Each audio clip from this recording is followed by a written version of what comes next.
podamos buscar esta información, conocer más sobre lo que es el trastorno del espectro autista. Estoy segura de que muchos acá son padres, son madres, son docentes, colegas también, muchas veces estudiantes de psicología. Acá la apertura, la bienvenida a todos. Me gusta mucho cuando las clases son dinámicas, me gusta mucho cuando participan, cuando preguntan, cuando crean debates. Entonces, siéntanse en la libertad de levantar su manito si es que algo no queda claro.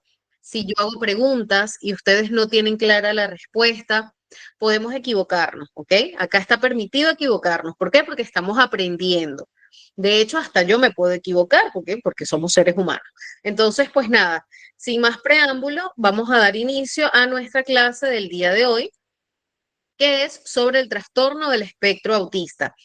Y como siempre, me gusta que ustedes me den sus conocimientos previos. A ver, cuéntenme, ¿qué será el trastorno del espectro autista? ¿Qué conocen ustedes del trastorno?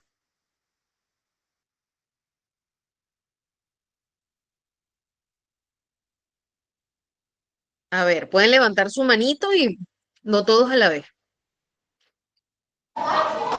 ¿Qué conocen? ¿Qué será el trastorno del espectro autista? ¿Han escuchado algo? ¿No saben nada?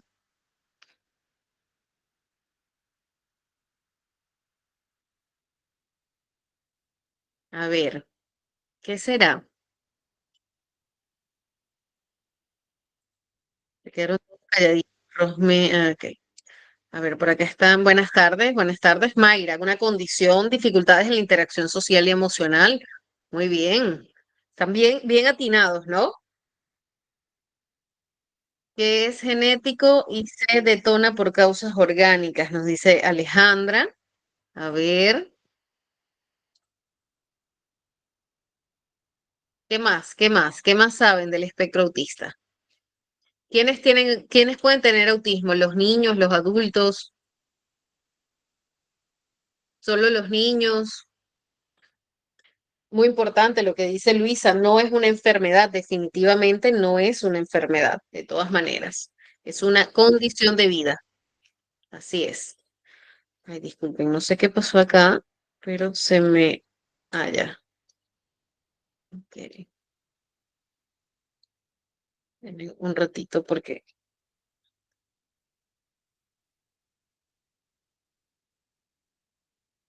Ok, ahora sí. Ujú. Muy bien, María Elena, 20 puntos también. Es un trastorno del desarrollo, del neurodesarrollo. Todos podemos tenerlo, cualquier persona puede tener, es una condición, hay varios tipos de TEA, también niveles. Es como el trastorno del espectro autista, es como, a ver, no sé si a alguien le gusta la pintura o si alguien conoce algún pintor, es como que hay una gama de colores dentro del autismo, ¿ok? Entonces no todos tienen los mismos síntomas ni la misma intensidad. De hecho, esto se da en todos los trastornos. Sin embargo, acá hay como, digamos, diferentes matices, ¿ok? Mayormente se diagnostica en la infancia. Ujú, sí, suele diagnosticarse en la infancia. Es igual, así como en el caso del trastorno por déficit de atención y hiperactividad, cuando se diagnostica en la adultez, porque también no quiere decir que no se diagnostique en la adultez, suele ser más difícil llegar al diagnóstico. En la infancia es mucho más sencillo, pero muchas veces, incluso en la infancia, no es tan fácil hacer el diagnóstico, ¿ok? Ujú, ujú. Muy bien, perfecto. Muy bien, aquí veo que están activos, pero por chat. Me gustaría que también se puedan activar de forma auditiva. Eso, imagínense que la profesora es una gasolina, perdón, es un carro, y ustedes son la gasolina. Entonces, cuando ustedes hablan de forma auditiva, o sea, cuando ustedes interactúan por voz, no solamente por los escritos, yo me lleno de gasolina, ¿ok? Ustedes son mi combustible durante estas 5 sesiones, ¿vale? Perfecto, ahora sí, vamos a comenzar. Entonces, definitivamente tenemos que entender Que el TDAH es un trastorno, es el trastorno del espectro autista, es una condición definitivo, como lo decían por allí. Jessica, levantaste tu manito, a ver, te escucho. Bueno, sí, es un trastorno eh, neurológico, eh, en el cerebro, pues, que afecta más que todo en los niños desde la niñez. Muchas veces los padres no se dan cuenta del trastorno que tienen los hijos hasta cierta etapa, porque es por niveles. El Ujú. nivel uno puede requerir poca atención, y en el nivel 3 ya puede requerir mucho más atención y ayuda para que el niño pueda desarrollar sus actividades diarias y sus actividades físicas. O sea, es más Perfecto, dependiente. Jessica. Es más dependiente, puede ser más dependiente, así es. Por lo general, el grado 3 sí depende de un acompañamiento, depende de una ayuda, ¿ok? Por eso llega a darse que es un nivel 3, es un nivel ya severo, ¿ok? Muy bien, Jessica, gracias. Jessica dijo, nada, vamos a meterle vitamina a la profesora porque si no, después se nos duerme ahí dando la clase. Está bien, así es. Ok, chicos, entonces, según el DCM5 es un manual de diagnóstico que nosotros como psicólogos, los psiquiatras, los neurólogos, o sea, es nuestra Biblia, ¿ok? Es un manual de diagnóstico que está vigente y que solo basándonos en esa sintomatología podemos llegar a establecer un diagnóstico, ¿ok? Ojo, que hay, por supuesto, pruebas para nosotros llegar a ese diagnóstico, pero sí o sí tiene que coincidir con los criterios diagnósticos de este manual. Es una gran ayuda, es un gran soporte este manual de diagnóstico. Ahora, ¿cómo define el trastorno por el espectro autista el DSM-5? Lo define como una condición del neurodesarrollo caracterizada, ya que lo voy a repetir, caracterizada por dificultades en la comunicación, en la interacción social y en los patrones de comportamiento restringidos y repetitivos. ¿Ok? Entonces, sabemos que sí o sí tenemos que encontrar problemas a nivel de comunicación, interacción social, patrones de comportamiento restringidos, es decir, digamos, ciertas restricciones para comer algunos alimentos, ciertas restricciones o ciertos, que es lo que llamamos que hay algunas rigidez en cuanto a ciertos tonos, ciertos sonidos, o sea, que tienen hipersensibilidad. Por eso hablamos de una restricción. O sea, son restringidos en cuanto a poder acceder a un tipo de sonido, algunos aspectos de textura, ¿sí? Entonces, hay restricciones dentro de la interacción con el mundo de cierto modo, ¿no? Para entenderlo un poco mejor. Y también hablamos de comportamientos que son repetidos, bien sea a través de la ecolalia, o sea, a través del lenguaje, bien sea a través de los movimientos, que es mucho más frecuente, y la ecolalia, bueno, también es bastante frecuente dentro del autismo. Muy bien, algunas características principales dentro del trastorno son las alteraciones en la comunicación y la interacción social, donde podemos ver dificultades para iniciar o responder a interacciones sociales.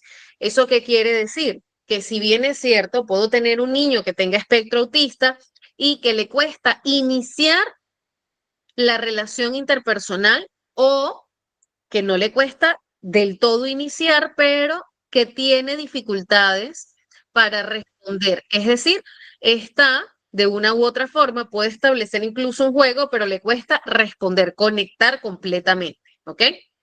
Hay expresiones limitadas de las emociones, entonces es como que vemos una dificultad incluso para identificar las emociones que tienen ellos, que quieren expresar. Es como si su expresión facial siempre permaneciera más o menos de la misma manera, ¿ok? Más o menos. ¿Esto se da en todos de la misma, de la misma forma? No, ¿ok? Pero es bastante frecuente encontrar una de estas características o aspectos. Shirley, adelante.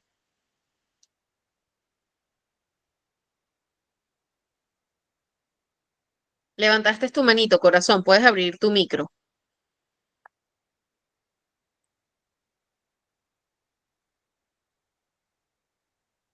Ok, cuando levanten sus manitos y yo les diga el nombre y les diga adelante, pueden abrir su micro. Ana, adelante. Mis buenas tardes. ¿Desde Buenas qué tardes. edad aproximado se puede ya definir como un autismo? Ok, ¿Hay alguna edad generalmente, definitiva? generalmente se suele diagnosticar a partir de los 5 años, ¿ya? Hay, hay casos, y ahora cada vez hay más, hay casos en los que se diagnostica anticipadamente, digamos que hay una impresión diagnóstica previa, ¿no? Pero normalmente se diagnostica a partir de los 5 o 6 años. ¿Qué pasa cuando hay diagnósticos previos? Es tipo preventivo. ¿Por qué? Porque por lo menos el neurólogo pudo haber evaluado, lo pudo ver el psicólogo, lo pudo ver el psiquiatra en conjunto y y todos coinciden en que definitivamente es un trastorno por el espectro autista porque es muy evidente y muy marcada la sintomatología, ¿ok? Y definitivamente se ven las alteraciones que son propias de. Entonces, en ese caso se puede establecer un diagnóstico antes de esa edad. Sí, sí hay casos así, pero lo ideal es que se dé entre los 5 y los 6 años a partir de esa edad, ¿ok? Tope máximo para el diagnóstico no hay. Pueden diagnosticarme con 40 años, con 45. ¿Por qué? Bueno, porque nunca fui expuesta porque veían, de repente hay familias que incluso no se dan cuenta del desarrollo como debe ser. Hay hijos únicos donde los papás dicen, ay, pero es que no tenía cómo compararlo con otro niño y yo pensaba que eso era normal, ¿no? Lucy, adelante. Sí, buenas tardes. Buenas Buenas tardes, tardes. maestra.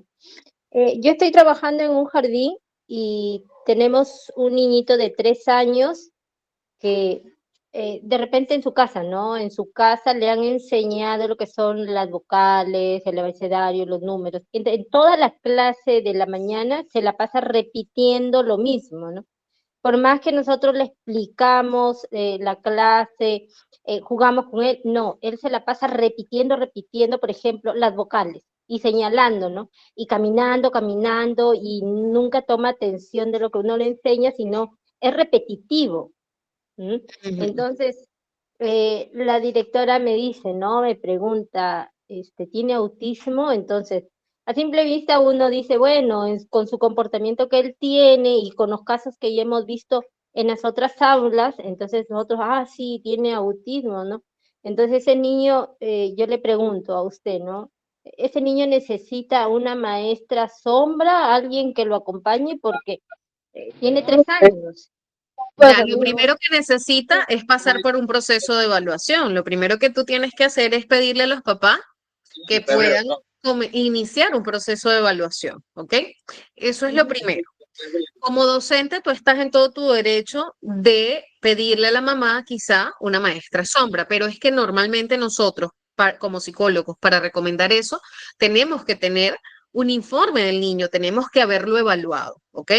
Entonces, si hay psicólogo escolar, puedes manejarlo con el psicólogo escolar o remitirlo o que el psicólogo lo remita o que tú lo remitas, le pidas a su mamá que por favor has visto ciertas conductas y que requieres que el niño pase por un proceso para que lo antes posible puedan definir si necesita una maestra sombra, porque no solamente va de que él puede repetir o no solamente este tipo de cosas, sino que hay que evaluar otras áreas para poder identificar si realmente necesita la maestra sombra. Cintia. Sí, muchas Sí, gracias. buenas tardes. De igual forma, yo tengo esa duda con pequeños de 2 o 3 años, más que nada. Mi consulta es, ¿con quién deberíamos dirigirlos a los padres? ¿Con qué especialidad? ¿Neurólogo, psiquiatra, psicólogo? ¿A quién se debería primero acudir? Generalmente pasan primero por psicología y el psicólogo remite al neurólogo. Por lo general ese es el proceso, ¿no? Pero si los papás deciden ir primero al neurólogo, no pasa nada. O sea, en realidad el diagnóstico lo van a conseguir y tiene que pasar obligatoriamente por neurólogo y psicólogo, ¿ok? Muy bien. Luz,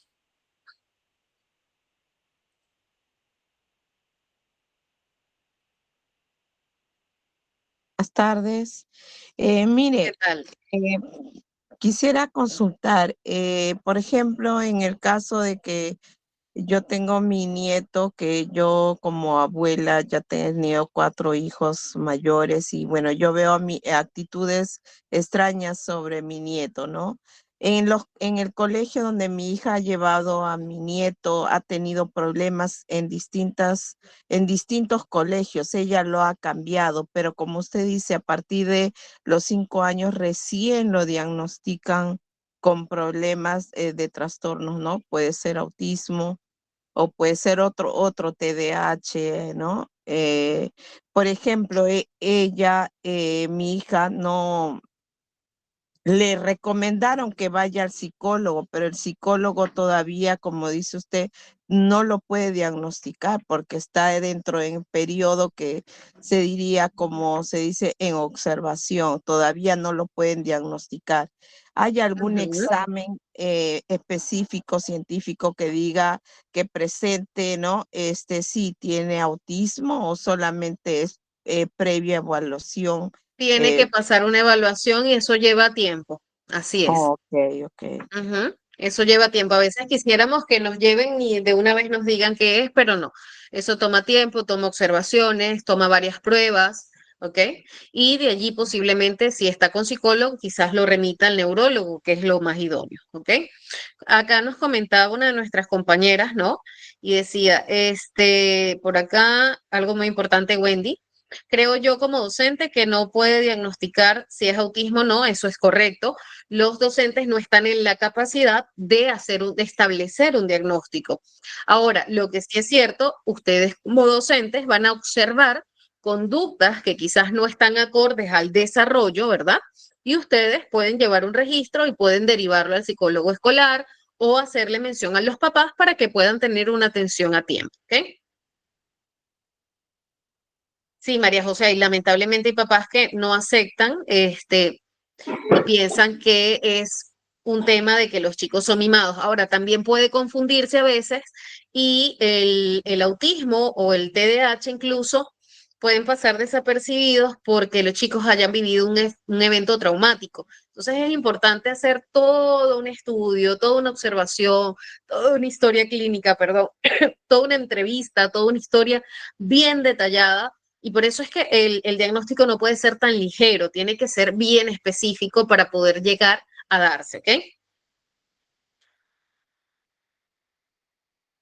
A ver, Rebeca, muy buena pregunta, muy buena pregunta. ¿Qué estrategias se pueden utilizar para acompañar a padres que niegan la posibilidad de que su hijo esté dentro del espectro autista? Mira, lo primero es tener mucha paciencia. Eso es lo primero que necesitamos, ¿no? Y lo segundo es tener bastante base científica y tener un anecdotario. Mira, tal día tu hijo tal hizo tal cosa, tu hijo, ojo, decirlo de una forma empática y, digamos, asertiva para que no se sientan atacados y ellos sientan que en realidad usted le quiere brindar la ayuda, ¿ok? ¿Y cómo se puede tratar el tema con ellos? Bueno, de una forma empática. Ya luego vamos a ir viendo ciertas herramientas. Sí, Zaida, la clase va a ser grabada, pero si estás presente es mucho mejor, créeme, porque si tienes dudas puedes hacerle. Oye, Alicia, aquí está esta gente corriendo, ya empezaron a correr, esa es la cosa, que fue cuando yo les doy, como decía mi mamá, les doy el dedo y se agarran la mano, ¿no? ¿Qué adaptaciones curriculares? Bueno, eso ya es algo más académico, ¿ok? Eso tiene que ver más con la parte académica, para eso tendría que ser una clase solo de adaptación curricular, ¿ok? Y para tú Miss, manejar, buenas Ali, noches. Merly, dame un segundo para terminar la idea. Para tú manejar el grupo, tienes que buscar también las herramientas adecuadas y por eso muchas veces se acude a maestra sombra. ¿Ok? Ok, Una vamos a consultita, avanzar. Ya va, chicos, disculpe. vamos a avanzar un poquito y le doy el pase a Merly y luego a Sara. Que no se me olvide, ¿sí? El orden, ¿sí? Apunten su pregunta, porfa. Muy bien. Entonces, dentro de las alteraciones en la comunicación y la interacción social, encontramos el uso literal del lenguaje.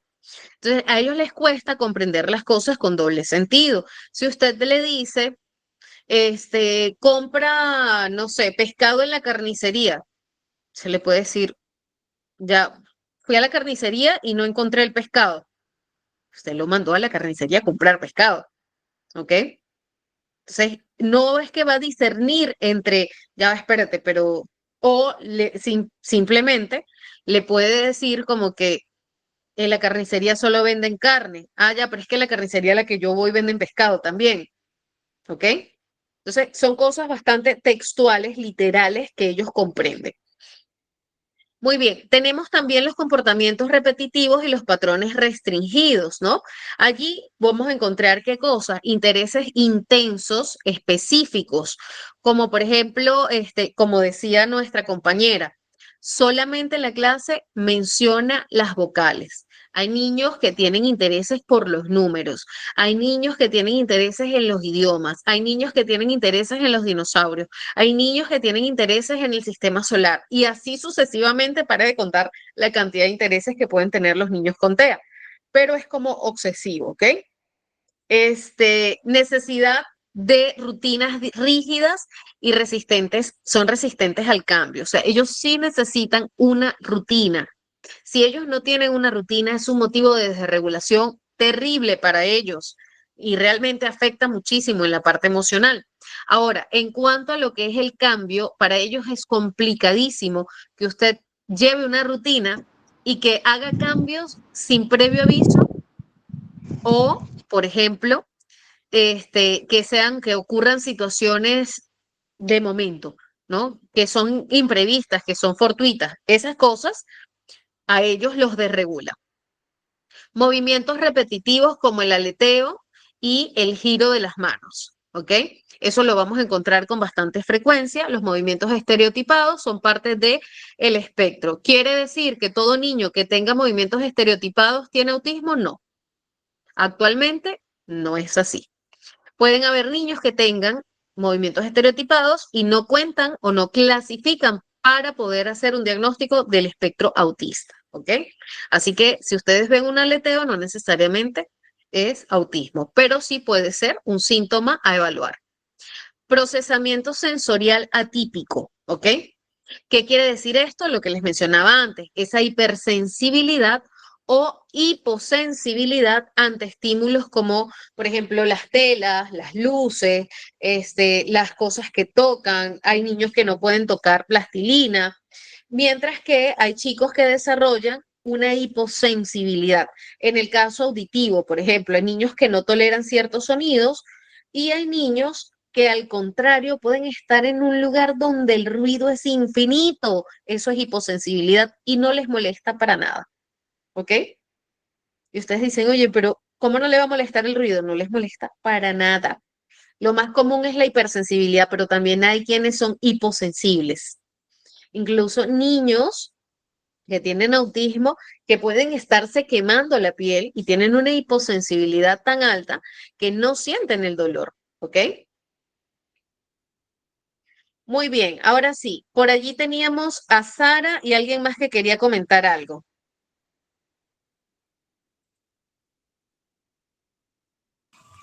A ver, Sara. Sí, señorita. Yo tengo en el salón dos autistas, uno que es una niña que grita y el otro, nunca está sentado, quiere estar parado, parado, parado, ¿no? Y está en movimiento y se escapa del salón. En un salón, normalmente, ¿cuántos, niños con necesidad, especiales puede estar? Porque aparte de eso, tengo otros dos más también con dificultades. De verdad, para mí es un reto. Totalmente. No, no entiendo, no capté la pregunta, mi vida. ¿Me repites, porfa? Le decía si en un salón, ¿cuántos niños? O sea, en mi salón es un tercer grado normal, no con niños normales de estatal, de 25 alumnos. Y normalmente, ¿cuántos se permite o debería estar los niños con necesidades especiales? ¿Cuántos niños deberían estar con necesidades especiales? Obligatoriamente tienes que tener mínimo dos. Mínimo. Tengo 4. No, o sea, mínimo. O sea, sí Ah, puedes tener mínimo. cuatro. Sí, mínimo. Ay, ya, ya, ya. Por un tema de inclusión y de leyes y normas, es mínimo 2. Así es. A ver, Ya, ahora, ya. para 25 sé que puede ser un poco complejo, ¿no? Pero sí podrías ver de repente, qué tan complejo es. Ustedes también cuentan con psicólogo escolar, entiendo. Ah, no, pero ahora no hay. No tienen psicólogo escolar. Ok, allí podrían ustedes hacer la solicitud de un psicólogo escolar o igual pedirle a los papás derivarlos, o sea, para que ellos puedan hacer una atención, ¿verdad? Sí, el año pasado Exacto. tuvimos, pero este año no, todavía no le envían. Ok. También puedes pedir una evaluación a los papás. Tú puedes pedirles el informe psicológico del niño y a su vez, de acuerdo al informe, puedes pedir reunirte con el psicólogo y solicitar si es necesario, maestra Sombra, si es necesario, ¿ok? A veces 4 es difícil, pero si son 4T a grado 1, puede ser manejable. Entonces va a depender del nivel. Necesitas primero saber el nivel, saber cuáles son las características que ese niño tiene. Sí te recomiendo de entrada reunirte con sus papás, ¿no? Conocerlos un poco más para que puedas ir haciendo ciertas adaptaciones. Wendy, la maestra Sombra es como un acompañante para que el niño pueda alcanzar ciertas actitudes necesarias para el grado y pueda desenvolverse, pueda interactuar también, pueda practicar la interacción. No es que lo obligue a interactuar, ojo, lo acompaña, como dice, maestra Sombra, está con él, acompañándole en la interacción, en la educación y en todas las cosas que requiere, ¿ok? Tampoco es que la maestra Sombra hace todo, ¿no? Ok, chicos, vamos a prestar un poquito de atención. Vamos a ver un poco de este video. Vamos a ver si logra verse allí.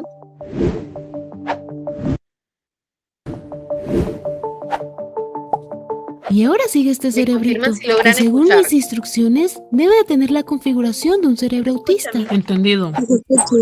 ¿Qué? Comencemos con esta categoría. ¿Es en serio? Aún no nazco y ya tengo parásitos en el cerebro. No somos parásitos, somos los encargados de establecer tu configuración. Así que si nos lo permites, procederemos a ingresarte al espectro autista. ¿Espectro autista? ¿Y eso qué significa? Significa que ahora percibirás y procesarás el mundo de una forma diferente a lo que en el exterior se considera típico. Sigo sin entender. Lo entenderás mejor cuando comencemos a configurarte. Pero, ¿qué es todo esto? ¿Por qué hay tantas opciones y cosas? Porque el autismo es ampliamente diverso y necesitamos de todas estas opciones para poder hallar entre ellas tu propia configuración única e irrepetible. Sí, podríamos hablar de esto todo el día, pero aún tenemos 3.600 cerebros por configurar. Así que comencemos con la primera categoría, la cual, según las instrucciones, debe ir así y acá. ¿Pero qué estás haciendo? Explícame lo que haces. ¿No crees que es mejor dormirlo? ¿Qué? No vamos a perder nada por explicarle. Sí, tiempo. El autismo es bastante complejo y ni nosotros lo entendemos aún por completo. Pero por el momento podríamos clasificar la mayoría de sus rasgos en 3 categorías generales. Y justo estábamos comenzando a configurar la primera categoría, que trata sobre el procesamiento sensorial. Dentro de esta categoría, por el momento, podemos hablar de 8 sentidos que pueden configurarse como hiposensibles. Que significa que tu sensibilidad será mucho menor, así que poco vas a responder a ciertos estímulos sensoriales. Por ejemplo, puede que no reacciones ante luces brillantes o colores intensos, o que no percibas ciertos detalles visuales, que no percibas ciertos olores, sabores o sonidos que la mayoría de personas sí perciben con facilidad, que tengas falta de sensibilidad al tacto y que no sientas el dolor o los cambios de temperatura, que sientas la necesidad de hacer movimientos constantes como balancearte o girar, que no tengas conciencia de la posición y movimiento de tu cuerpo, con lo cual puede que tengas ciertos problemas con la coordinación o que no percibas las señales internas de tu cuerpo, como el hambre, la sed, la saciedad o la necesidad de ir al baño. Pero estos sentidos también pueden configurarse como hipersensibles. Lo cual significa que percibirás los estímulos sensoriales de una forma intensa. Por ejemplo, puede que tengas una sensibilidad extrema a la luz, a ciertos colores, olores, sabores o sonidos, que algunas texturas, tejidos o el contacto físico te molesten en sobremanera, que tengas problemas para mantener el equilibrio o que te incomoden ciertos movimientos, que sientas de forma excesiva la posición y movimiento de tu cuerpo o también que percibas de forma intensa tus sensaciones internas. ¿Y puedo escoger qué configuración quiero? No. Ñe. ¿Entonces la escogerán ustedes? Tampoco. ¿Qué? ¿Y entonces quién decide todo esto? No sabemos. Ñe. ¿Qué clase de parásitos son ustedes?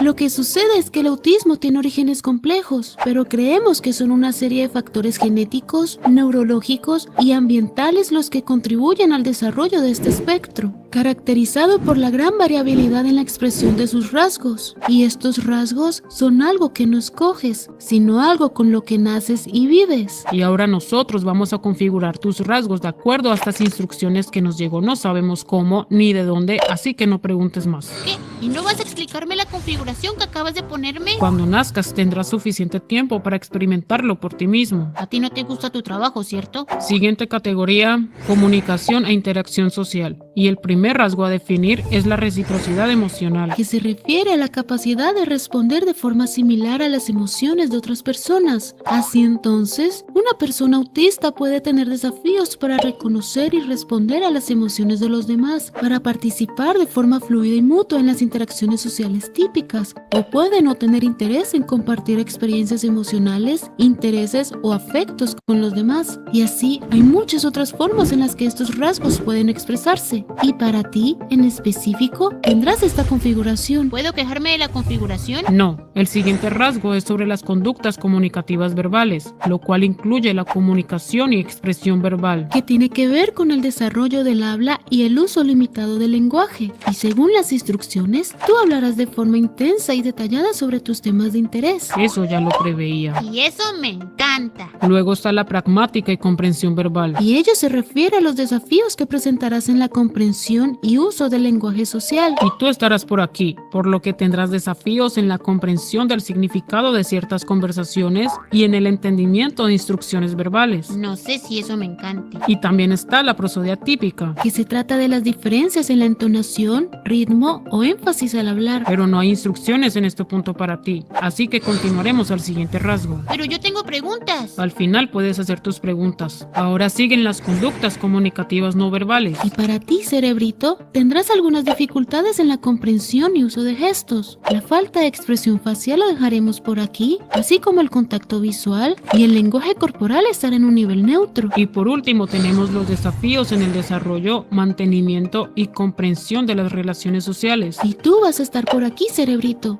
de tal forma que tus desafíos estarán en la reciprocidad social, en la interpretación de las señales sociales y en general en establecer amistades. Ni modo. Sin embargo, cerebro, hay algo conocido como enmascaramiento, que es la práctica de ocultar varios de estos rasgos para luego copiar o imitar los rasgos de otras personas, de tal manera que quizás termines aprendiendo a interactuar con los demás de una forma típica, pero eso suena muy bien, porque entonces al final sí podré distinguir las emociones de los demás, entender sus conversaciones, gestos y sarcasmos, mirar a los ojos y participar en muchas interacciones sociales. ¿Entonces me van a activar esa opción? no, ¿Y por qué me ofreces algo que luego no me vas a dar? porque no te estaba ofreciendo nada. Mejor explícale tú. Es un tema complejo, pero lo que sucede es que el acto de enmascarar suele significar que vas a intentar suprimir rasgos que en realidad son parte natural de ti, y puede que lo veas útil para integrarte en ciertas partes de la sociedad, pero también es algo que puede estresarte y agotarte en sobremanera. Entonces, es posible que esta configuración cambie a lo largo de tu vida, ya sea porque aprendas algunas habilidades sociales o porque muchas veces las exigencias de otras personas te empujan a enmascarar tus rasgos para que actúes como lo hacen los demás o por cualquier otra experiencia. Solo quisiera que recordaras que enmascarar es desgastante, así que evita hacerlo. Pero, ¿y entonces? Vamos a la siguiente categoría. Pero aún tengo dudas. Yo también tengo dudas que no tienen respuesta, así que sigamos. Podemos tomarnos un tiempo y escuchar sus dudas. Meh. ¿Qué dudas tienes, cerebrito? Sí, ¿Por qué a él no le gusta su trabajo? Tal parece que podemos continuar. Esta categoría abarca el comportamiento y los intereses, y el primer rasgo que vamos a configurar es el de los patrones de comportamiento repetitivo. Por lo general, estos comportamientos son involuntarios y una de sus funciones es la autorregulación. Estos pueden ser movimientos corporales repetitivos, movimiento de objetos o repetición de palabras o frases. Y tú estarás por aquí. Estos parásitos son buenos. Estos parásitos son buenos. ¿Y ahora qué te sucede? Es que me estresa pensar que siendo tan joven ya debo lidiar con parásitos. Entonces intento tranquilizarme recordándome que ustedes son parásitos de los buenos. Pero es que nosotros no somos parásitos. Bueno, amebas parasitarias. ¿Estás segura de que no quieres dormirlo? Mejor configuremos el siguiente rasgo: insistencia en la monotonía y apego a rutinas. Este rasgo incluye la posible presencia de angustia o ansiedad frente a los cambios, patrones de pensamiento rígido y la creación de rutinas. Y tú estarás más o menos en este punto, así que tendrás un importante apego por las rutinas diarias. Puedo vivir con eso. Y al fin, el último punto de todo esto, los intereses restringidos e hiperfoco. Esto se refiere a la capacidad de enfocar y profundizar en detalles específicos o en ciertos intereses restringidos. En algunos casos, hay habilidades cognitivas excepcionales que permiten un profundo conocimiento y dedicación en áreas específicas de interés. Y de acuerdo con tu configuración, tendrás la tendencia a desarrollar intereses intensos y específicos en ciertos temas. Ahora sí, ya tienes tu configuración lista, aunque es posible que algunos de estos rasgos no se manifiesten de forma evidente hasta que te enfrentes a un entorno que supere tus límites. O también, como ya te hemos dicho, es posible que enmascares estos rasgos al intentar suprimir partes de ti, por lo que quizás tampoco sean evidentes si haces eso. Pero déjame recordarte que ese acto de enmascarar no es algo bueno para tu bienestar en general,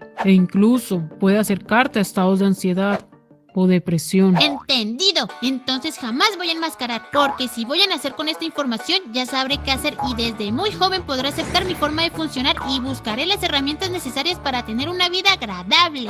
Sí, claro. Nacer ya sabiendo las cosas. Qué tiernas ideas tienes. ¿Y qué es eso? Nuestra despedida. ¿Y por qué con un botón? ¿Qué hace ese botón? Borra tus recuerdos. Ahora sí, vamos al siguiente cerebro. Y ojalá ese sí esté dormido. Espero estés bien, cerebrito. Cuídate. Esto. Ok, muy bien, chicos. Importante, me detengo acá por una de las preguntas que hicieron previamente, ¿ya? Definitivamente uno de los motivos por los que en la mujer a veces suele ser un poco más difícil hacer el diagnóstico tiene que ver con el enmascaramiento. O sea, por lo general la mujer tiende a imitar con mayor facilidad las conductas sociales, ¿ok?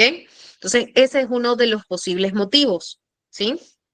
Dentro de la otra pregunta que nos hacía Julia sobre si es necesario controlar esos movimientos estereotipados, realmente están haciendo preguntas muy interesantes, si realmente es necesario, o sea, si esto no afecta o no perjudica al entorno, no es necesario que los tengamos que modelar, que los tengamos que extinguir, ¿ok? Es mejor permitir que lo haga y si no se puede hacer por algún motivo, hay que ubicar un desplazamiento o un mecanismo a través del cual igual ellos puedan hacer la descarga sensorial, ¿ok? Porque la forma en la que ellos por sí mismos se regulan, es decir, la autorregulación, muchas veces viene dada a través de estos movimientos estereotipados, ¿ok? Entonces, no es simplemente un movimiento estereotipado sin sentido, sino que también juega un rol importante dentro del mismo trastorno como parte de la autorregulación, ¿ok?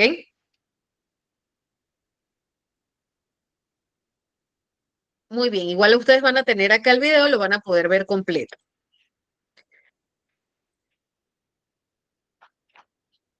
Por acá también, que tiene movimientos en la cabeza y me da miedo que se lastime el cuello o ¿qué se puede hacer? Ok, ya hablamos allí de algo que si el movimiento es muy fuerte, sí puede quizás él correr un riesgo, ¿no? Entonces, ¿qué hacemos? Podemos agarrar algún tipo de utensilio sensorial que pueda ayudarle a él a gestionar esa descarga, ¿me entiendes? Entonces, hay que ir ubicando cuál de estos objetos puede servirle a él. Hay personas a las que les sirven de repente estos juguetitos que son con agua, de repente un pop-it, de repente un squishy, de repente alguna tela, ¿ok? Hay que ir ubicando hacia dónde desplazamos esa descarga sensorial, ¿ok?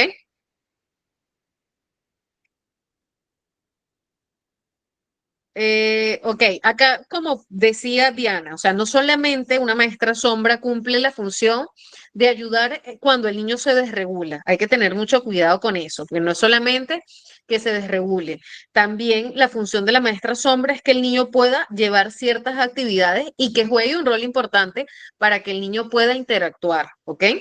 Desde su trastorno, sabemos de que él no disfruta tanto la interacción social, pero sí que pueda desenvolverse dentro de los parámetros necesarios, ¿ok?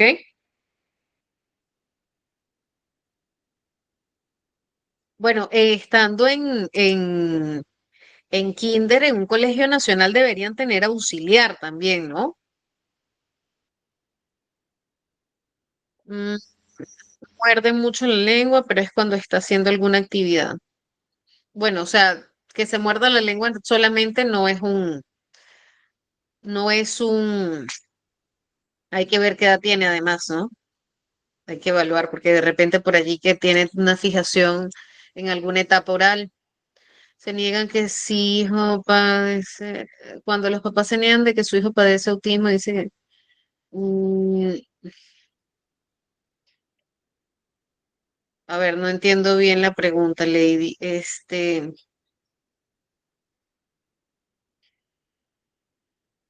Exactamente, así es. Por lo general, bueno, no todas se les pide informe. Nosotros en colegio privado, no, en donde yo estoy, no les pedimos un informe final porque igual es algo que ella da un feedback, maneja un feedback con la docente y la docente es la que hace el descargo. Pero va a depender del colegio, va a depender también de cómo funciona esa maestra sombra, ¿no? Por lo general nosotros trabajamos con maestras sombras, que tienen una supervisión, ¿ok? Entonces, por allí nos ayuda bastante. 7 años, Ana. Tú fuiste la que preguntó. Es que no es el único motivo, mi corazón, para decirte, o sea, un solo síntoma no es relevante, habría que ver otras cosas, ¿sí? El trastorno por el espectro autista, sin duda, tiene una base neurológica y tiene una base genética, ¿verdad?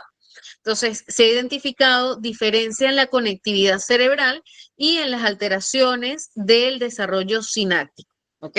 Entonces, lo que es el transporte de información se ve alterado. Se han identificado más de 100 genes relacionados con el espectro autista. Y también influye, para que sepan, la edad de los padres, la exposición prenatal a toxinas, ¿ok? Las complicaciones durante el parto también puede ser motivo de desarrollar un trastorno perdón, ya iba a hablar de TDAH, de autismo, ¿ok? Diferencias en el cerebro, alteraciones en lo que es la parte de la amígdala del cerebro, y esto, por supuesto, está bastante relacionado, la amígdala, a lo que es el procesamiento a nivel emocional. De hecho, también puede estar involucrado lo que es la corteza prefrontal, donde se ve el tema de la planificación y toma de decisiones. Diversas toxinas, Janina, por ejemplo, el plomo, toxinas, personas que viven en sitios donde hay sistemas de siembras, ¿no? Allí por lo general colocan insecticidas, todo ese tipo de toxinas pueden generar también las toxinas ambientales de empresas y todo esto también puede afectar, pero para que ello también afecte puede que influya si hay una predisposición genética también, ojo. O sea, no es solamente un factor, generalmente suele ser algo multifactorial. Lady dice, o sea, que sus papás se niegan a llevarlos a tratamiento y dicen que la mejor terapia es interactuar con niños. O sea, sí ayuda muchísimo que socialicen, que se desenvuelvan, van a imitar conductas sociales, de hecho que sí lo van a hacer, pero finalmente no es una solución, lo único que van a hacer es un enmascaramiento y definitivamente eso va a traer consecuencias más adelante. ¿Por qué? Porque trae consecuencias de depresión, de ansiedad y otros, ¿ok? Definitivamente o sea, está bien que el niño interactúe, lo necesita, además. pero no puede ser que interactúe y que no lleve el soporte de las terapias, ¿ok? Igual mi corazón, igual, así sea nivel 1, lo importante es que lleve terapia toda Yo insisto en que la terapia debe ser familiar. La terapia nunca debe ser solamente para el chico. ¿Por qué? Porque la carga emocional que también acompaña muchas veces a los papás, el agotamiento y todo esto debe ser tratado y trabajado para dar una mejor calidad a sus chicos, ¿ok? Entonces, sí, definitivamente puede ser grado 1, pero tú vas a ir viendo, bueno, se le dificulta interactuar, el deporte es maravilloso.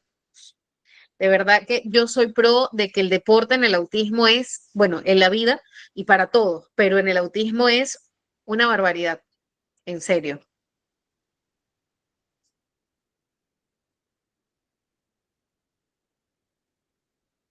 Así es, Diana. Una de las debilidades, o debilidades no, sino una de las características, para no nombrarlo de una manera un poco inapropiada, sino que una de las características es la dificultad en cuanto a la interacción social.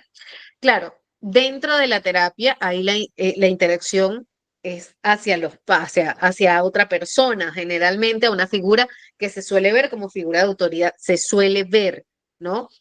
Sin embargo, ella ayuda bastante para que luego pueda prepararse para un entorno social. Y es por eso que es tan importante la escolaridad dentro del autismo.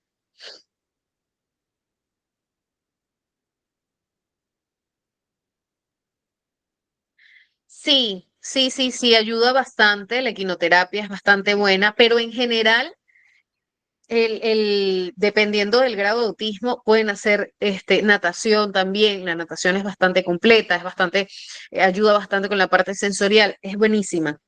Y hay muchos otros deportes. Conozco un caso de un niño que lleva terapias desde que tiene 2 años. De hecho, fue mi paciente. 2 años. Y toda su vida ha llevado terapia. Su mamá súper fiel a las terapias. Ella también ha llevado terapia. Su hijo actualmente practica skateboarding y ustedes tienen que ver cómo ese chico patina. O sea, es sorprendente cómo ese chico ha aprendido a regular el dolor porque tiene hipersensibilidad ante los golpes. Él cuando se cae, sí, por supuesto, a veces tiene episodios, sin embargo, dependiendo de la situación, se autorregula, ¿ok? Sus movimientos estereotipados han disminuido porque ha ubicado la forma de generar autorregulación, sin necesidad de que su mamá le dijera, no hagas eso, ¿ok?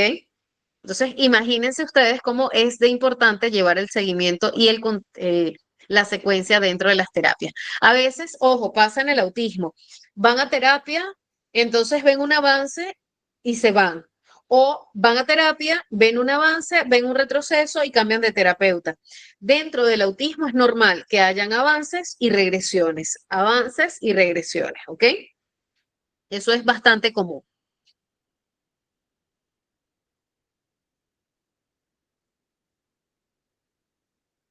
Ah, mira, Ivonne, ojo, ojo con esto que dice Ivonne, al parecer y escuchar los síntomas y leerlos, muy parecida. Me doy cuenta al ver a mi hijo con algunos síntomas. Muchas veces el adulto llega a ser diagnosticado gracias a que su hijo es diagnosticado. Y eso pasa en el autismo y pasa en el TDAH, ¿ok? Más frecuentes en el TDAH, pero también puede pasar acá en el autismo, ¿ok? Algunas partes del cerebro, chicos, que se ven afectadas, ¿sí? Generalmente, el autismo lo padece una de cada 100 personas en el mundo. Afecta la interacción social, el lenguaje, las emociones y la comunicación, como ya lo mencionamos antes. Como les dije, la amígdala es una de las afectadas y la amígdala es responsable de las respuestas emocionales, ¿ok?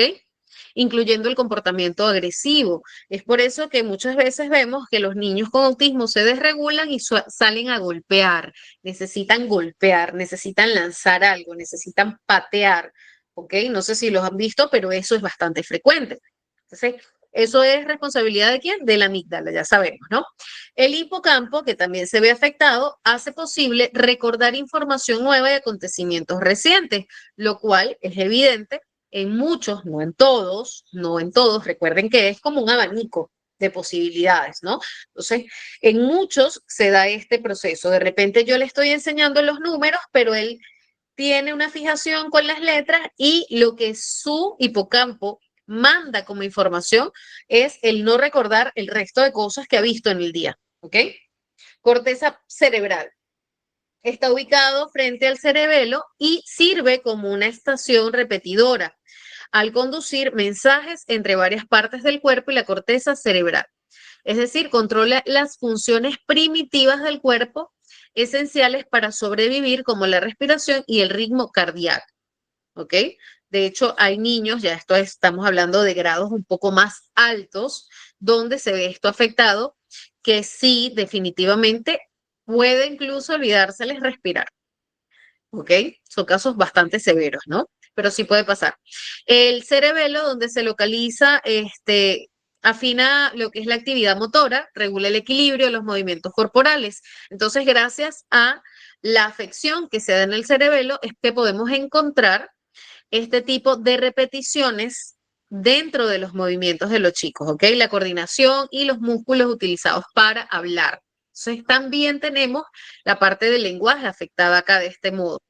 Podemos encontrar una ecolalia, podemos encontrar diversos aspectos en los que el niño puede tener alteraciones en el lenguaje o en los movimientos estereotipados.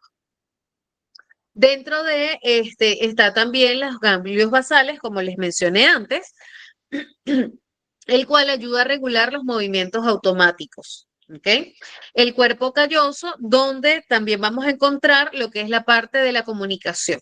¿Ok? Entonces, bueno, por allí tenemos una afección bastante amplia del cerebro, donde vamos a ver funciones diferentes, cantidad de funciones distintas, no solo funciones propias de ellos, sino que en cada cerebro de cada niño con autismo, la función o la dinámica cerebral va a ser distinta, ¿ok? Por eso no todos pueden ser iguales, ¿sí? Perfecto. Por aquí veo unas manitos levantadas. O sea, Claudia, pueden haber niños que tengan movimientos estereotipados en menor cantidad, pero normalmente es uno de los síntomas, ¿sí? A ver, Lucy, tienes rato con tu manito levantada. Te escuchamos. Y Lisbeth. Sí, le decía, entonces, es el niño que le decía, él, como usted dice, ¿no? Uno le está enseñando una cosa y repite lo que le han enseñado a él. Por ejemplo, le enseñamos, así como hiciste los números, pero él se la pasa con las vocales, las vocales, las vocales, y no toma atención con lo que uno le enseña, ¿no? Entonces, es parte de lo que estamos estudiando, ¿no? Eso es lo que puedo Puede ser percibir. parte, o sea, claro, habría que explorar otras cosas, ¿no? Otros aspectos, pero por supuesto es un síntoma interesante y que sí te puede decir, oye, mira, sabes que yo necesito que lo lleves a atención, o sea, que lo lleves a una evaluación. De hecho, puede pasar que tú le dices, a ver, Pedrito, repite conmigo, 1, y él te dice 1 y después te dice A, E, I, ¿me entiendes? Sí, exactamente, así, igual. Perfecto, Ujú. igual. Así es. Entonces, sí, definitivamente pide mi corazón que los papás lo lleven a una evaluación. De hecho, creo que es un momento oportuno porque recién estamos comenzando, ¿no? Entonces, por allí que tú les puedes compartir parte de esta información, pasarle el enlace, oye, mire, si quieres se informan, mi intención es apoyarlos. Yo siempre he dicho que cuando nosotros comunicamos dando una posible solución o una alternativa de apoyo, la parte receptora se baja un poco. Y yo sé que para ustedes como docentes es bien difícil, yo lo sé. Lo vivo como psicólogo escolar, ¿ok? Disculpe, psicóloga, disculpe otra cosita. Tengo otro niño que, bueno, la mamá tampoco lo quiere reconocer y ya tiene 5 años, pero él grita y se coge sus genitales y se empieza a sobar. Y una vez que se soba, agarra a lo que encuentra, ¿no? La pierna de la profesora, lo que sea, y se empieza a sobar, pero grita, ¿no? Entonces, ese es otro comportamiento. Puede ser bien sea un movimiento repetido o también puede deberse quizás a otro tipo de temas. Habría que explorar bien allí, ¿ok? Pero sí puede ser. Pero igual hay que explorar porque hay que hacer un diagnóstico diferencial, ¿ok? Claro, porque Hay que no ver qué habla. cosas pasan en casa. Ah, sí, porque no habla tampoco, o sea, no pronuncia. Ok. Bueno, ahí tienes otro síntoma, la Sí, falta de lenguaje. sí, Eso es un sí, tiene síntoma razón. importante. Ajá. Sí. Muy bien. Lisbeth,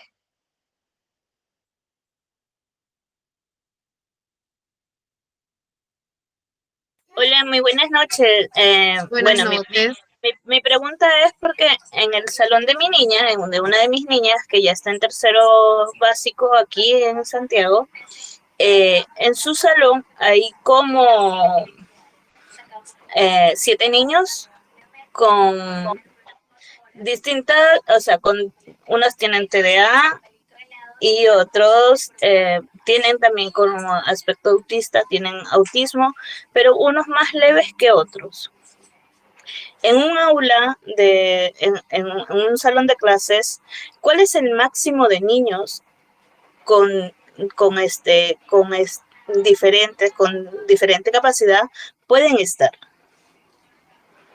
El máximo de niños, en realidad no hay un límite máximo, mi vida, o sea, va a depender del colegio. Ah, Es lo ok, que les ok. digo, o sea, no hay un máximo, pero de que mientras más chicos va a ser un poco más difícil el manejo de todas maneras. Sí, Ahora, va a depender también de qué estrategias se utilizan dentro del aula. O sea, ¿qué pasa? Por eso es tan importante que los docentes se capaciten. A mí me encanta porque acá entran muchos docentes. Los docentes cada vez están más interesados en hacerse responsables, pero eso es un trabajo en conjunto. ¿Me explico? O sea, no depende solo del docente, también depende del papá. ¿Ok? claro, claro. Pues esto es un trabajo multidisciplinario. Cuando hablo de multidisciplinario, no solo me refiero al neurólogo, al psicólogo, no, acá entramos todos. Claro, Acá todos somos como, ¿cómo se le puede decir? Como albañiles. Todos exactamente. Todos construimos, van ¿ok? construyendo un poquito de las cosas. Sí, porque Exacto. igual es, o sea, yo más que todo lo veo en el ámbito de que eh, yo creo que la mitad o el 70% de los niños que están dentro del aula son niños con, o sea, no niños comunes y corrientes, como se puede decir, y otros con capacidades especiales, ¿no? Que son capacidades diferentes, que de repente hay algunos que prestan más atención que otros. Bueno, eso lo vas a encontrar yo creo que en todos los colegios, la verdad. Acá, importante, si tu hijo no tiene esas características, es que lo podamos ir instruyendo en el camino de que, bueno, todos son diferentes. Él va a crecer con una empatía bárbara, porque de verdad en el colegio en el que trabajo he logrado apreciar cómo chicos que estuvieron el año pasado con varias, estaban como a ver, teníamos un TEA grado 3, teníamos un TEA grado 1 y sí, esos dos. Pero el TEA grado 3 era combinado con TDAH, ¿no? Era bastante fuerte. Y actualmente ellos han pasado a primer grado, grado en el que hay 3 TEA grado 1, ¿ok? Y hay un TDAH, un TDAH visible. Sí, Visible no, con diagnóstico, ¿ya? Entonces, hace días yo entraba por casualidad, porque a veces entro a los salones, los observo y todo, ¿no? Y uno de los chicos que dentro de los parámetros está dentro del promedio, se estaba metiendo con uno de los que tiene TEA, porque él no comprendía lo que le estaba diciendo. Y el otro chico, el otro compañero, que también es regular, llega y le dice, oye, pero mira, ven acá. Tú sabes que nos han enseñado a que todos somos diferentes. Quizás él ahorita no te comprende, pero quizás puedes intentar explicárselo de otro modo. Yo me quedé congelada. Helada, un niño de 6, 7 años diciendo eso. Helada, imagínense la capacidad que pueden desarrollar. Por eso es que hay papás que tienen niños regulares y digan, ay, no, mi hijo no puede estudiar con ese niñito que tiene esas características. Fatal, fatal, fatal. Porque eso es lo que está en nuestra realidad y tenemos que aprender a vivir con ello, ¿ok? Ok, Rebeca, mira, en ese caso, sí es cierto, María José, hay niños que no ayudan. Sí, Claudia, o sea, no es que sí o sí deben tener movimientos. Si el niño tiene los movimientos estereotipados, no tenemos por qué limitarlo, no podemos, es como si castráramos una parte de él, ¿ok? Ahora, si esos movimientos afectan a otra persona, lo ayudamos a que se autorregule de otro modo, ¿ok? O si les afectan realmente al mismo niño. ¿Qué tipo de actividad o dinámica sería adecuada para informar a niños de 8 o 12 años sobre el autismo? Y cómo podemos fomentar la empatía e integración con sus compañeros. Lo primero, hacer dinámicas en las que todos jueguen. Segundo, hay muchos videos, muchísimos videos, donde se muestra que somos diferentes. Hay libros en los que podemos expresarles lo diferente que somos y que aún así podemos todos ser parte de. Y lo más importante, se los aseguro, la actitud que toma el docente frente a esas diferencias va a ayudar a que estos niños aprendan a modelar su conducta frente a ellos. ¿Ok? Muy bien. Ahora sí, chicos, vamos con parte de los síntomas directos del manual de diagnóstico. Así, tal cual como nos sale el manual de diagnóstico. A ver, vamos a escuchar rapidito a Claudia. Sí, Zaira, Buenas por noches. supuesto. Buenas noches, ¿qué tal?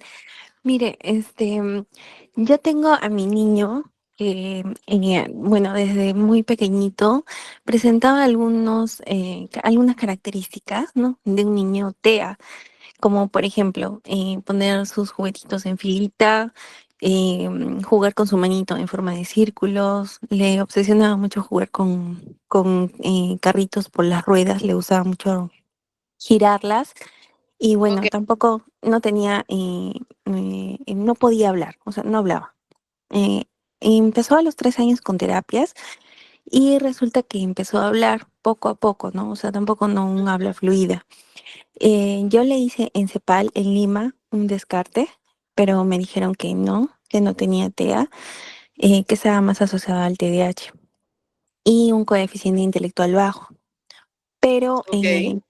Pero después, haciendo sus terapias, ¿no? Llevándolo a otro diagnóstico, me sale que tenía TEA y un TEA severo. Pero yo no sé si eso fue ese diagnóstico. Hasta ahorita está esa, ¿no? Mi duda, ¿no? No sé si ese diagnóstico eh, haya estado bien o mal por el hecho de que cuando me hicieron llenar el cuestionario, los cuestionarios, me dijeron que lo llene en base a cuando él era en sus primeros años de vida. Entonces, como yo le mencioné al inicio, él mostraba esas características, pero ya para ese entonces, cuando yo lo llevé, él tenía 8 años y ya no las tenía, o sea, no las tenía tan marcadas, ¿no? Por ejemplo, si antes él jugaba con sus manitos, como le decía, ¿no? Sí o sí tienen que tener movimientos estereotipados porque él jugaba mucho con sus manitos, ¿no? Así dando círculos o pasándoselas por la cara, pero ahora ya no los tiene, o sea, ¿qué hace él? Lo que más es, suele como que apretarse las manos. Y le gusta mucho jugar con las manos, con sus amiguitos también les gusta mucho jugar con las manos.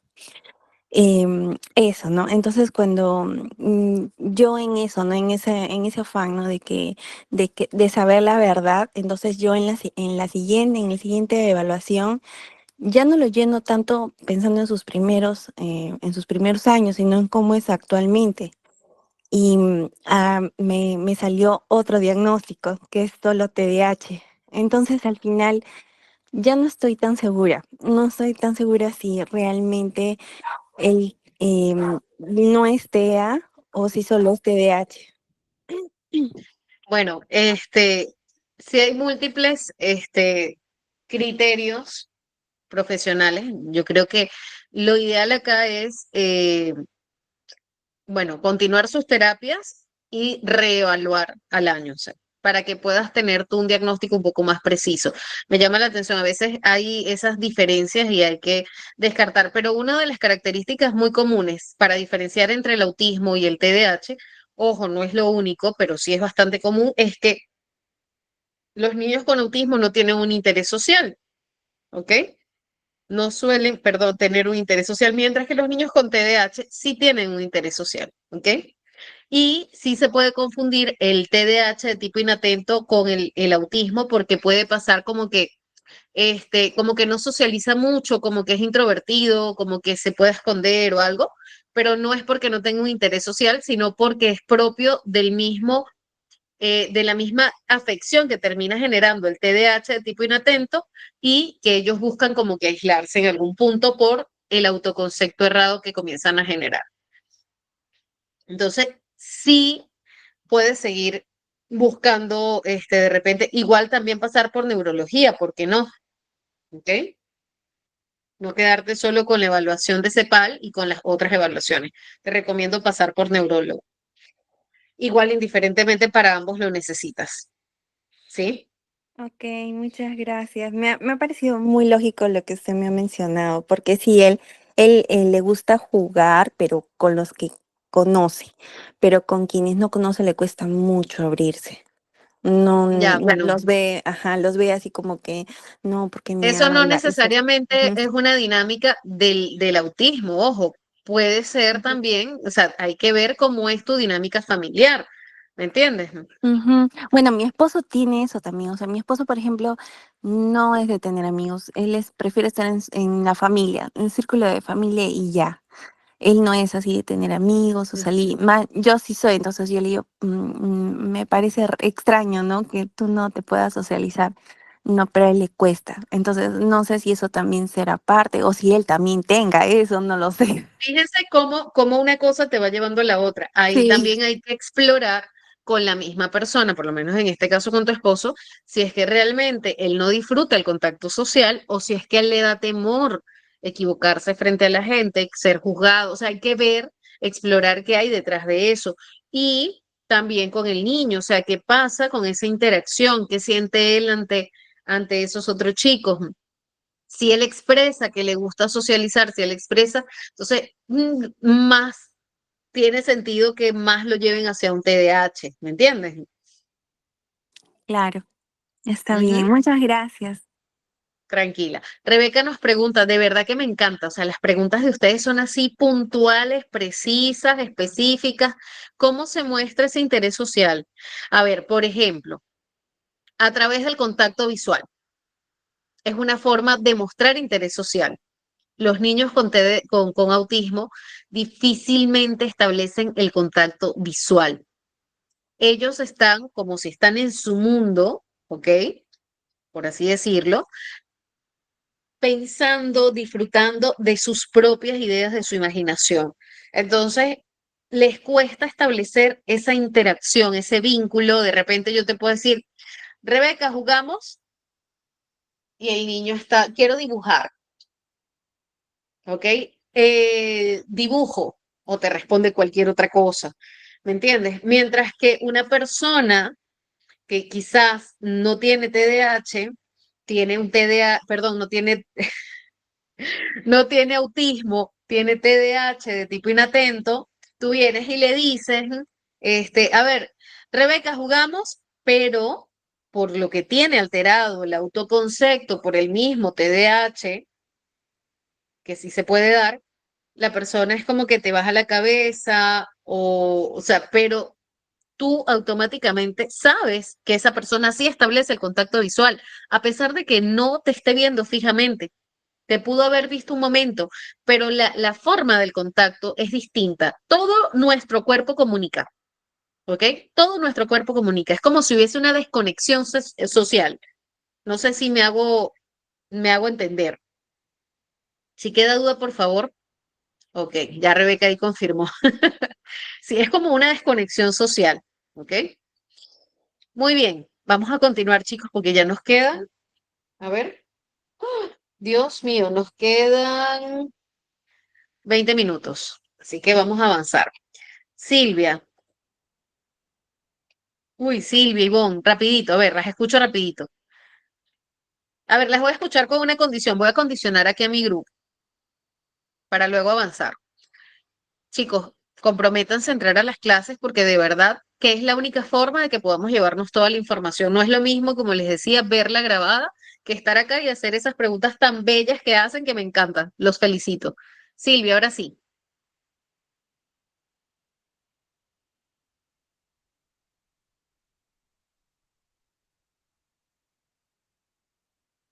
A ver, Silvia Laguna, Ivonne. Buenas noches, Buenas doctora. noches. Sí, estaba escuchando justamente a Claudia, a la última participación, y mi hijito también tiene 3 años y medio, va a tener, y desde muy pequeño también yo veía que él tenía esas características, ¿no? Ponía algunas cositas así en fila, y le gustaba las rueditas hacerlo girar, ¿no? Y aleteaba bastante, aleteaba. Entonces, sin embargo, ahorita a los 3 años y medio, su lenguaje es limitado ahorita.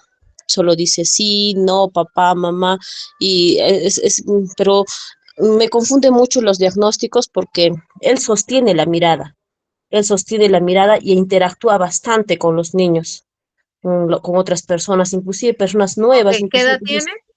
3 años y medio va a tener. Ya, bueno, puede ser un Entonces, trastorno del lenguaje, o sea, está todavía pequeño, ¿me entiendes? Pero allí podría pasar un proceso previo de evaluación y podrías acompañarlo con terapias, porque igual, si fuese, si habláramos de un trastorno del espectro autista, igual va a requerir terapia de lenguaje, ¿ok?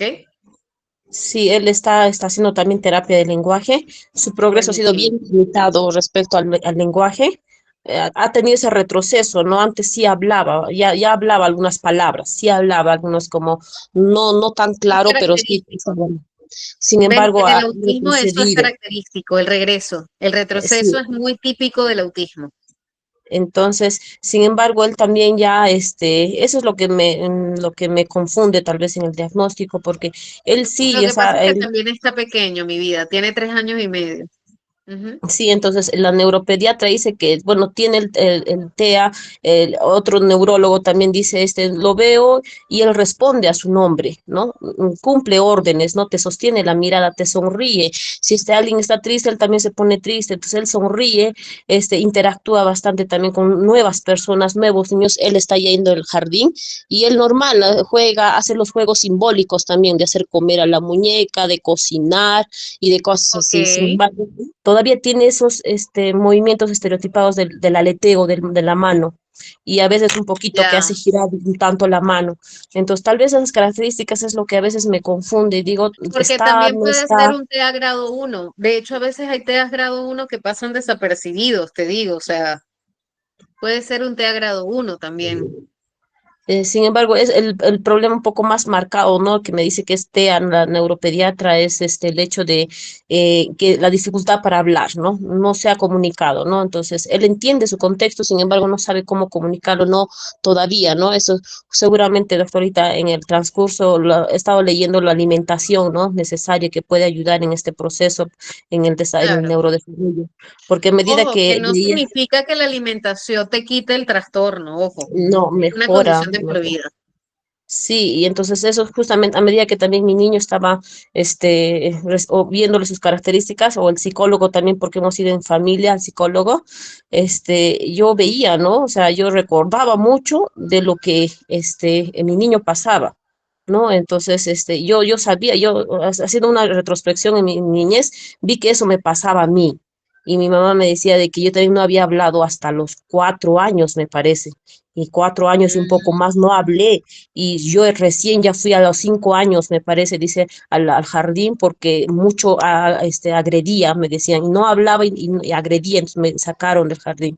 Yo tampoco no tengo memoria de 2, 3, hasta 4 años, inclusive hasta un poco 5, no tengo memoria o recuerdos de ello. Ya a partir de los 6 en adelante, yo ya tengo memoria, y un poquito que me hace recordar de eso, y lo que usted decía, doctora, a mí me ayudó, o bueno, ni siquiera sabía que tenía hasta estos días el deporte, porque me decían, no, tú eres muy estructurada, me decían, eres muy rígida. Me gustaba y me gusta tal vez hasta ahora mucho las rutinas. Me costaba salir mucho en este caso de un ritmo, de un camino o de un procedimiento, ¿no? Y me gustaba mucho a mí concentrarme en cosas que solamente tenían un camino, un procedimiento a seguir bien marcado. Entonces el deporte me costó bastante, practiqué deporte como 4 años, 5 años, casi toda la secundaria, desde primero hasta quinto, y eso me ayudó un poco a moldearme tal vez a las circunstancias, a las situaciones. Yo espero, ¿no?, de que también mi hijo pueda, yo conociendo ya esta situación, poder ayudarle, ¿no?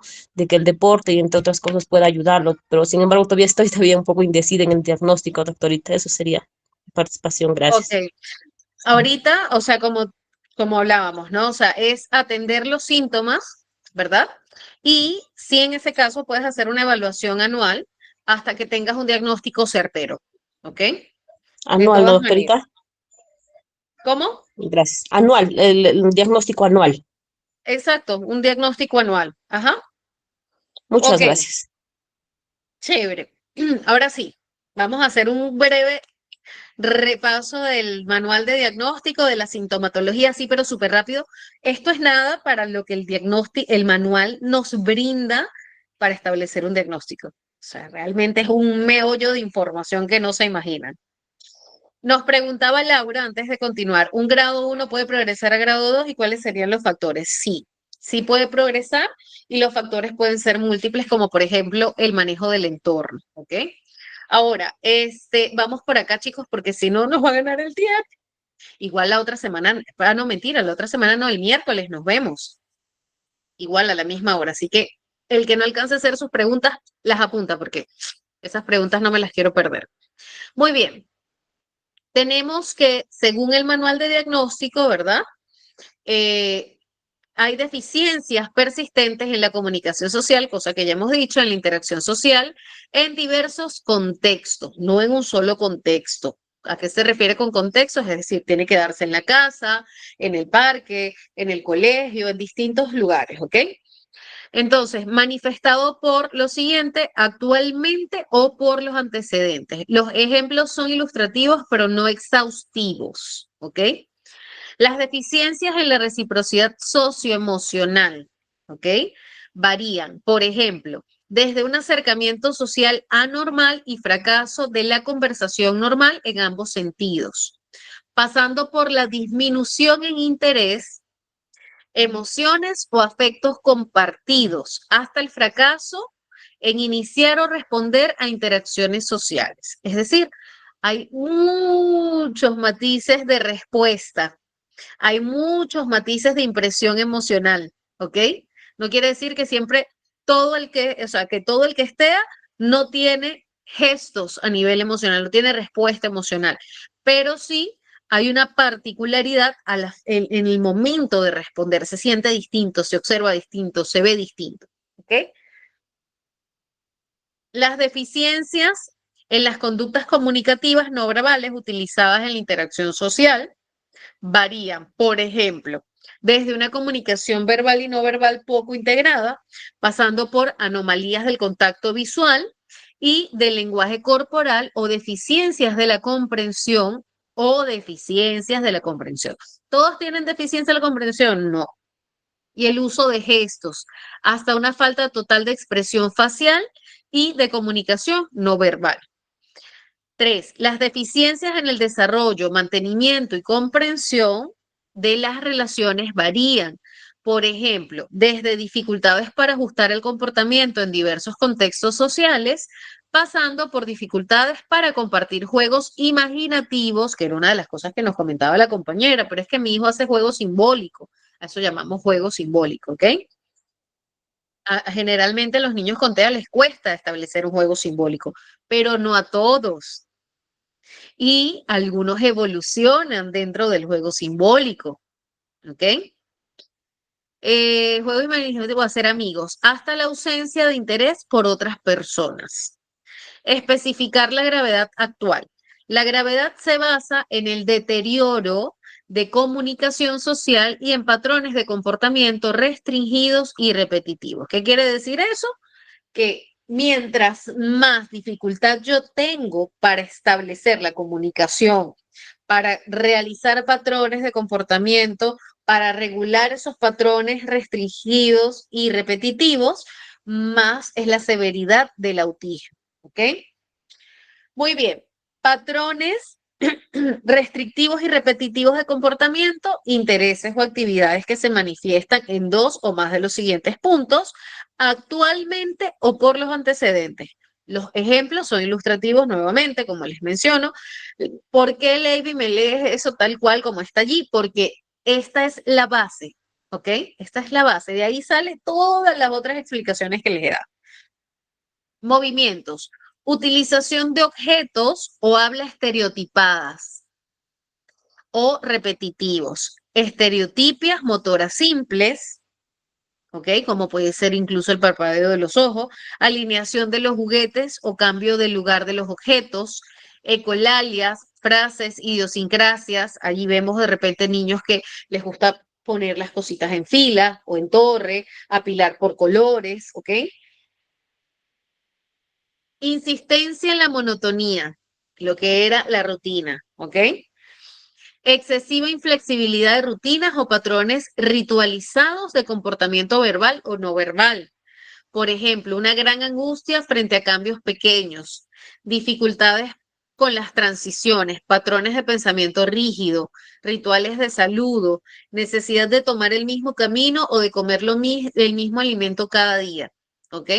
Es como a veces incluso hasta para interactuar, hay personas que tienen TEA y establecen todo un ritual para poder llegar a la comunicación. ¿Ok? Intereses muy restringidos y fijos que son anormales en cuanto a su intensidad o foco de interés.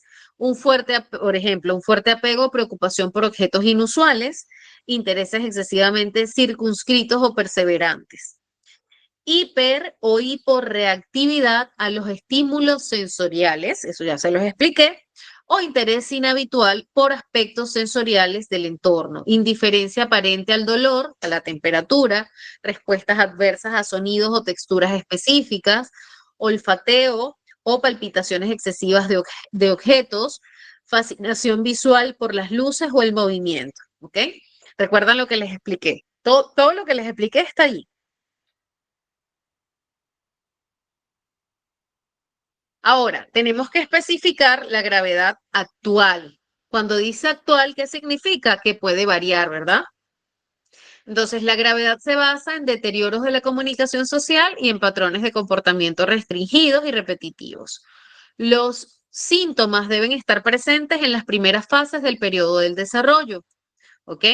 Pero pueden no manifestarse totalmente hasta que la demanda social supera las capacidades limitadas o puede estar enmascarado por estrategias aprendidas en fases posteriores de la vida, ¿ok? Entonces, sí o sí, se da desde la infancia. Sin embargo, no se ve muchas veces hasta que la persona va al entorno social o puede enmascararse. ¿Qué significa eso? Imito conductas sociales, ¿ok? Ahí hay una gran dificultad para poder establecer y revisar que hay un TEA. Generalmente ese enmascaramiento se da en los TEA grado 1, ¿ok? Difícilmente en el grado 2. Los síntomas causan un deterioro clínicamente significativo en lo social, laboral u otras áreas importantes del funcionamiento habitual. Estas alteraciones no se explican mejor por una discapacidad intelectual, es decir, hay un descarte donde no hay una discapacidad intelectual o no hay forma de explicar todas esas conductas por esa parte. Trastorno del desarrollo intelectual o por un retraso global del desarrollo, hay que descartar también eso. La discapacidad intelectual y el trastorno del espectro autista y discapacidad intelectual, la comunicación social ha de estar por debajo de lo previsto para el nivel general de desarrollo. A los pacientes con un diagnóstico bien establecido de autismo, Asperger o trastorno generalizado del desarrollo no especificado de otro modo, se le aplicará el diagnóstico de trastorno del espectro autista, ¿ok? Lo que antes llamábamos Asperger ahora pasa a ser autismo desde que tenemos el DSM-5, ¿ok? Los pacientes con deficiencias notables de la comunicación social, pero cuyos síntomas no cumplen los criterios de trastorno del espectro, deben ser evaluados para diagnosticar el trastorno de la comunicación social pragmática. Por allí, creo que fue Ana, no recuerdo, alguien que me estuvo comentando que el tema del lenguaje y todo lo demás, ¿no? Entonces, por ahí podemos ver que puede ser otro tipo de trastornos. Especificar, después que nosotros tenemos específico, ya, si es un TEA, yo tengo que especificar si ese autismo es con o sin déficit intelectual acompañante, con o sin deterioro del lenguaje, asociado a una afección médica o genética, muchas veces están asociados a afecciones, o a un factor ambiental conocido, ¿verdad? Como utilizar un código adicional, acá se utiliza, acá mayormente lo ve el psiquiatra, ¿ok? O el neurólogo. Asociado a un trastorno del neurodesarrollo mental o del comportamiento, acá lo ve el psicólogo o el psiquiatra, también puede verlo el neurólogo, utilizar códigos adicionales, o sea, si está acompañado con otro tipo de trastornos. Con catatonia, bueno, esto es algo ya un poco más clínico, ¿sí? Un poco más severo. Y en ese caso podemos ver de que definitivamente los síntomas que hemos visto son los mismos que hemos revisado durante toda la clase, ¿cierto? Acá nos dice, suelen ser genéticas en su mayoría, sí suele ser genético, es decir, que pueden ser parientes que tengan, sí, algunos son genéticos y otros no. ¿Cómo identificar y qué hacer o cómo apoyar a los niños que manifiestan enmascaramiento? Ya que mencionó que puede afectar posteriormente. ¿Cómo identificamos? Bueno, eso es uno de los retos. Es más fácil identificar un autismo que identificar un TEA enmascarado. Complicadísimo. Hay que ver cómo son sus rutinas, cómo son sus hábitos, qué tanto puede cambiar ante ciertas cosas que se dan. Normalmente eso es una de las cosas más difíciles de enmascarar. Los cambios de la rutina los desregulan, así sea emocionalmente, o sea, de la forma que sea, pero siempre hay una desregulación por allí, ¿no? En ese caso, bueno, lo mejor que puedes hacer es que la persona pase por un tratamiento, perdón, por una evaluación y que pueda irse acompañando de un tratamiento para que pueda reconocer cuáles son esas sintomatologías que tiene, cuál fue la manera de enmascarar lo que encontró y cómo se autogestiona de la mejor manera sin dañar alguna parte de su salud mental, ¿ok? Mi vida, en ese caso, el tratamiento es multidisciplinario, muchas veces pueden requerir medicación, eso lo hace el neurólogo, el psiquiatra, y el psicólogo lleva más la parte comportamental, ¿ok? Lo que es la parte del comportamiento, ¿sí? Pero sí o sí debe ser atendido por psicología, neurología y en muchos casos psiquiatría, ¿ok? Sí, Lady, en esta clase no vamos a ampliar lo de catatonía porque sería complicar a quienes no, yo imagino que tú estudias psicología o eres psicólogo, entonces es un poco complicado meternos en esa partecita ahorita, ¿sí?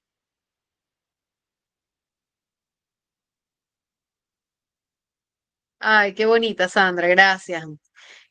Chicos, yo los espero, miren, todavía tenemos bastante información, ¿ok? Ahora es que nos queda información. Lo que pasa es que no puedo seguir hablando porque ya terminamos. Qué bueno, Zaida, qué bueno. Gracias, Sandra, por ese mensaje. De verdad que, como yo les digo, ustedes son la gasolina para que yo me mueva a darles más información. Los felicito igual. Las preguntas han estado súper objetivas, súper precisas, súper a un nivel top esas preguntas, chicos. ¿Ok? Han hecho que se me erice la piel con esas palabras tan lindas. Muy bien, me encantaría darles más, pero bueno, vamos a dejar también para la siguiente clase. Espero que tengan una bonita noche. No crea que esto van a quedar acá, no, esto mire todo lo que vamos a ver la próxima semana. Ahí nos espera un videíto también.